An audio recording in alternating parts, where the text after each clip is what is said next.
E aí, gente, mais uma aula do nosso curso de escatologia do canal do Ministério Justiça e Poder. Você tem acompanhado as nossas aulas, estamos aqui sempre, todas as quintas-feiras. Se você perdeu alguma aula ou não pegou desde o início, você pode rever, todas as aulas estão lá, abertas, disponíveis, assim como os outros vídeos do nosso canal, vídeos teológicos, vídeos de perguntas e respostas, você pode sempre consultar no nosso canal. Hoje nós vamos continuar falando daquilo que nós terminamos na semana passada. Na semana passada nós estávamos falando do reino milenar e falávamos que a Nova Jerusalém estaria na terra durante o reino milenar, que lá seria o acampamento dos santos, onde estarão morando os arrebatados, aqueles que foram salvos durante a grande tribulação e o remanescente de Israel. Então esse grupo, agora chamado santos, estará habitando na Nova Jerusalém. Nós falamos então que existe uma discussão se a Nova Jerusalém estaria na terra durante o milênio ou se ela só iria descer do céu depois dos novos céus e nova terra. E nós defendemos aqui que, na realidade, a Nova Jerusalém estará na terra. E a Nova Jerusalém terá muros. Por quê? Porque na terra estarão habitando pessoas que não podem entrar na Nova Jerusalém. Pessoas que têm que ficar de fora. Só os santos é que podem entrar na Nova Jerusalém. Essas pessoas nem podem entrar lá. Estarão habitando na terra durante o milênio. No livro de Zacarias, no capítulo 2, no versículo 5, diz assim: "E eu mesmo serei para ela como um muro de fogo ao seu redor. Declara o Senhor, dentro dela serei sua glória." Mas no versículo anterior, no versículo 4, diz assim: "Corre e diga àquele jovem, Jerusalém será habitada como uma cidade sem muros, por causa dos seus muitos habitantes e rebanhos." Depois do milênio, quando nós vamos ver os novos céus e nova terra, aí sim nós teremos uma capital no reino desse mundo aqui, uma capital sem muros, porque aí já não existem mais as pessoas que não podem entrar na Nova Jerusalém, não estarão mais na terra. Então essa cidade já não terá mais muros. Isso já nos novos céus e nova terra. Agora nós vamos falar um pouco além, né?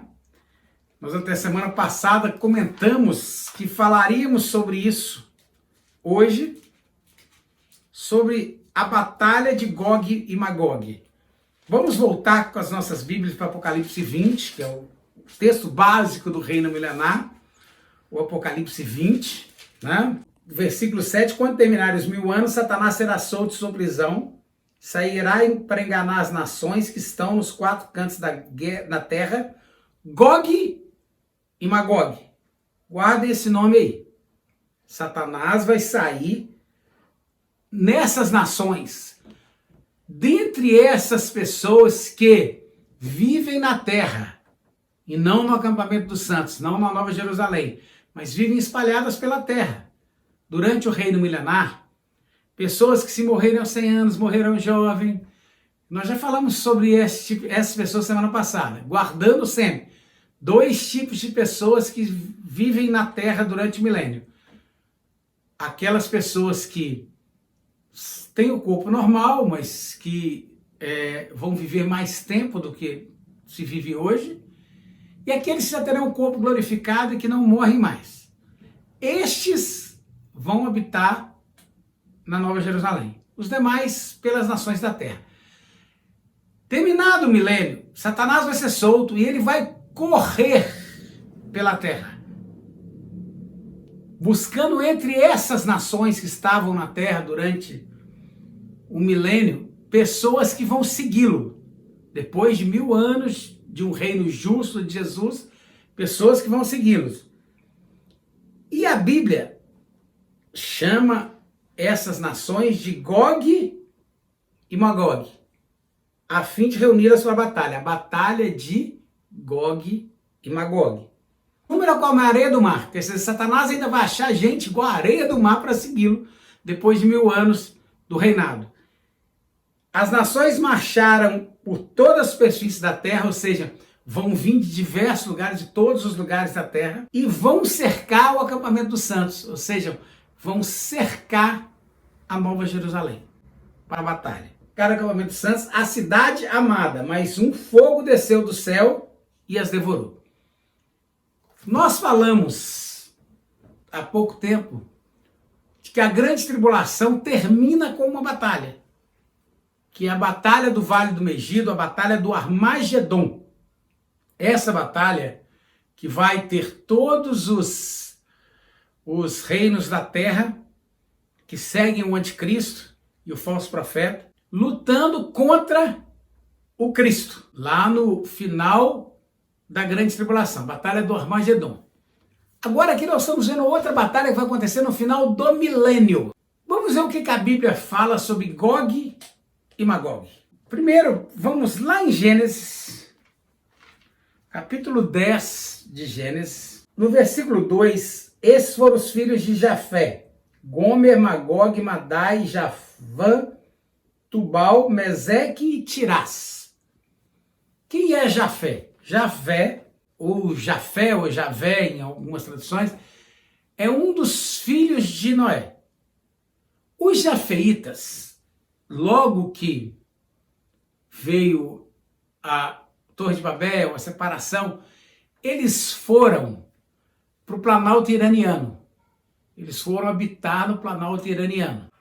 De lá, porque você vai crescendo a população, né, já não vai cabendo mais, eles partiram para a região onde hoje é a Europa, partiram para habitar aquela região e para a Índia. Então os jafeitas, eles vão ficar ali no Planalto Iraniano, dali uma parte deles parte para a Índia, outra parte para a Europa. E esses aqui que nós citamos aqui, entre eles Magog, é um dos descendentes, ou são os descendentes de Jafé, aqueles que criaram, de onde surgiram os jafeitas, né? Agora, ande com a sua Bíblia até Ezequiel, no capítulo 38, e nós vamos ver esta profecia. Essa profecia que Ezequiel profetiza, depois João confirma em Apocalipse 20, que vai falar dessa batalha de Gog e Magog. Antes disso, se nós formos falar um pouquinho sobre Gog e Magog, a gente vai encontrar, ou se você estudar, pesquisar sobre Gog e Magog, você vai encontrar citações dele no Talmud, no Midrash, que são obras judias ou judaicas. Vai encontrar também citações dele no Alcorão e até no folclore. Por exemplo, existe uma festa em Londres em que dois gigantes, ou duas estátuas, né, gigantes, Gog e Magog, são levadas em procissão. Porque em Londres, por causa de uma tradição britânica ainda, eles são considerados protetores da cidade de Londres. E lá na Irlanda, aí já um pouco, também ali nas ilhas, né, britânicas, na Irlanda, há uma tradição de que eles são descendentes de Magog, do filho de Jafé. Isso é coerente. Porque, gente, todos os povos europeus, ou a maioria deles, dos povos que habitaram a Europa, são povos jafeitas. Então, se você for olhar lá no Talmud, no Midrash, há referências, por exemplo, em relação a esses povos, né, como povos que vivem no leste do Irã. Coerente, os jafeitas foram para o Irã. Os persas são descendentes dos jafeitas. Os irlandeses vão dizer que são descendentes de Magog, jafeita. Os jafeitas foram para a Europa. Há referências, por exemplo, que os povos germânicos são descendentes de Magog, né? O Flávio Josefo, que é um historiador, ele vai se referir a Gog e Magog, como celtas, que também foram para as Ilhas Britânicas ali mais para o norte. Então, existe uma coerência quando nós vemos Gog e Magog referindo a povos europeus, ou povos iranianos, ou até povos hindus, que são descendentes de jafeitas. Então, todas essas referências são coerentes. Mas voltando aqui ao que a Bíblia diz, né? Nós vimos aqui um grande folclore em relação a isso, né? Em relação a esses povos.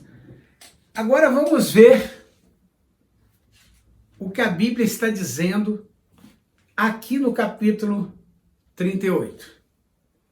Veio a mim essa palavra do Senhor: filho do homem, vire o rosto contra Gog e da terra de Magog, o príncipe maior de Meseque e de Tubal. O Gog é de Magog, de Meseque ou de Tubal? No caso aqui, Gog está sendo considerado um príncipe dos três. Um príncipe demoníaco desses três povos. Porque estão todos três jafeitas. Ou seja, do príncipe dos povos europeus. É isso que está dizendo aqui. Profetize contra ele e diga: assim diz o Senhor, o soberano Senhor: estou contra você, ó Gog, príncipe maior de Meseque e de Tubal. Farei você girar, porém, anzóis de seu queixo, farei sair com todo o seu exército, seus cavalos, seus cavaleiros, totalmente armados, e uma grande multidão com escudo, grandes e pequenos, todos eles brandindo a sua espada. Todos eles vindo para a batalha.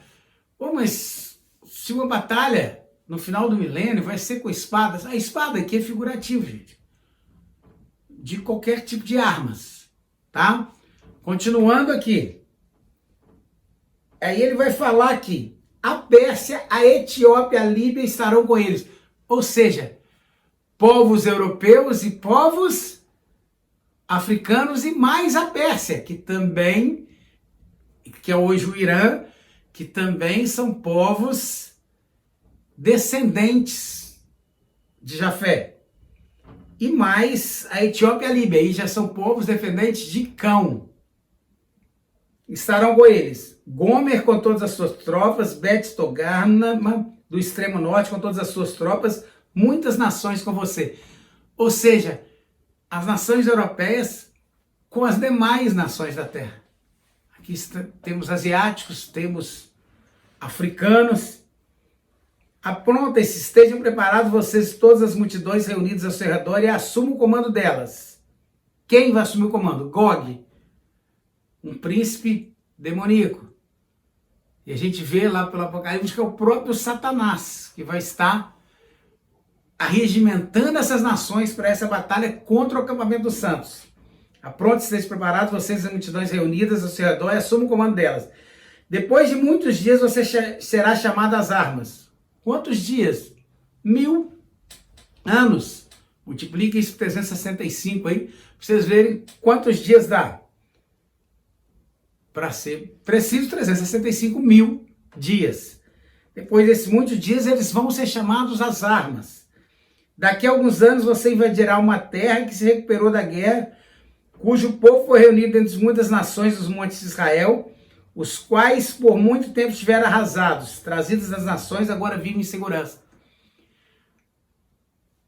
Gente de todas as nações nas regiões de Israel.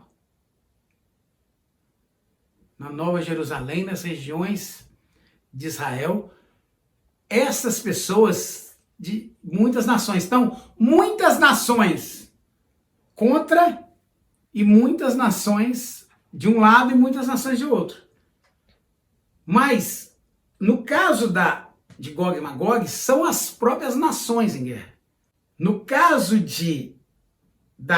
dos que estarão reunidos, pessoas reunidas de muitas nações.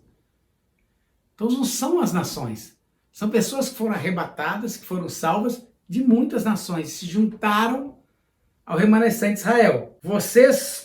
Você, Gog, todas as suas tropas e as muitas nações subirão, avançando como uma tempestade, você será como uma nuvem cobrindo a terra. Assim diz o soberano Senhor: naquele dia virão pensamentos à sua cabeça, e você maquinará um plano maligno. Qual o plano? De reconquistar a terra perdida. Lá quando Jesus voltou e que derrotou a besta e os falsos profetas e prendeu o diabo e tomou o governo dessa terra, o plano do diabo aqui é retomar o governo dessa terra, usando essas nações. Você e todas as suas tropas e as muitas nações subirão avançando como uma tempestade. E aí, no versículo 11, você dirá, invadirei uma terra de povoados, atacarei um povo pacífico que de nada suspeita. Por quê, gente? O povo que reina com Jesus é um povo de paz. Porque um reino de paz é um povo pacífico. E eles estão pensando assim, eles não estão esperando uma rebelião, porque é um povo de paz. Então nós vamos nos rebelar contra o governo de Jesus nessa terra, contra o reino milenar, e vamos nos rebelar contra aqueles que estão do lado de Jesus, que não estão esperando essa guerra. Então esse é o pensamento, né, que está na mente dessas pessoas, né? Onde moram em cidades sem muros, sem portas, sem trancas, despojarei, saquearei e voltarei a minha mão contra as ruínas reerguidas e contra o povo reunido dentre as nações, rico em gado e em bens, que vive na parte central do território. Ou seja, a Nova Jerusalém vai descer e ficar na parte central da terra, ocupando a região do Oriente Médio, e é claro que ocupando uma região maior, porque ela tem, como nós falamos semana passada, 4 milhões de metros quadrados. Então ela vai ocupar a região central da terra. E no versículo 14, por isso, filho do homem, profetize e diga a Gog, assim diz o soberano Senhor, naquele dia quando Israel, meu povo, estiver vivendo em segurança, será que você não vai reparar nisso? Você virá do seu lugar no extremo norte, você acompanhado de muitas nações, todas as montadas em cavalos, numa grande multidão, um exército numeroso. Você avançará contra Israel, meu povo. Bom, mas não tem mais gente junto com Israel? Sim.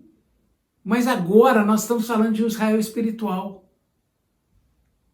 Daqueles que são descendentes de Abraão física e daqueles que são descendentes de Abraão espirituais. Então esse Israel aqui é o Israel espiritual. Aquilo que Paulo vai dizer, né? O novo Israel, o Israel de Deus. E aqui, já chegando no versículo 19, em meu zelo e em meu grande furor, declaro que naquela época haverão grandes terremotos, tal. E aí, vai haver a derrota dessa rebelião. Então, que rebelião que nós estamos falando aqui em Ezequiel 38?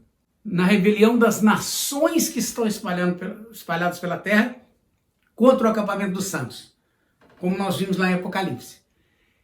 E a Bíblia fala que os santos nem precisarão guerrear. Por quê? Porque Jesus vai derrotar, voltando lá em Apocalipse 20, Jesus vai derrotar as nações, Gog e Magog, aqui em Apocalipse 20. Um fogo desceu do céu e as devorou. E o diabo que as enganava foi lançado no lago de fogo que arde com enxofre, onde já haviam sido lançados a besta e o falso profeta. Eles serão atormentados de dia e de noite para todo sempre. Ou seja, o diabo não tinha sido lançado no lago de fogo e enxofre ainda. Quem tinha sido lançado lá foi só a besta e o falso profeta. Agora sim, Satanás é lançado nesse lago de fogo e enxofre também. Agora acabou a missão dele, vamos dizer assim, né? Missão do diabo, ao final do milênio. Então aqui chegamos ao fim de mais esse período Cronos, o período Cronos de 1000 anos, chamado de Reino Milenar. Semana que vem nós vamos falar de um novo Kairos, chamado de Juízo Final. Nós vamos tratar da questão do juízo final semana que vem. Volte então, esteja aqui conosco semana que vem. Se você gostou desse vídeo, deixe aí seu like, se inscreve no nosso canal, ative o sininho para que você receba as nossas notificações, assista os outros vídeos do nosso canal. divulgue o nosso canal, compartilhe esses vídeos. Nós queremos, nosso objetivo é que esse ensino chegue a cada vez mais pessoas em toda a face da terra. E volte, esteja aqui conosco na semana que vem.